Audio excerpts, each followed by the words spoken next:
এই মাহি, ভাইয়া কিছু বাজার লাগতো, আমি সব টাকা একসাথে আগামী মাসে দিয়ে দিব।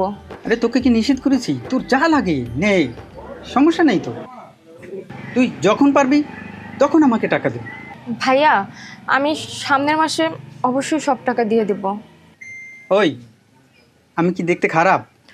কেন? আমি কি আপনাকে বলছি আপনি দেখতে খারাপ? তাহলে না বলিস কেন?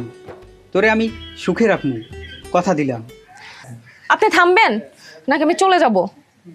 তুই যা, তোর বাসায় আমি মাল পৌঁছিয়ে দেবো।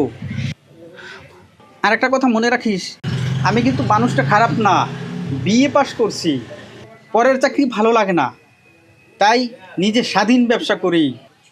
এই দাঁড়া দাঁড়া, এসব কথা কিন্তু আঙ্কেলকে বলিস না।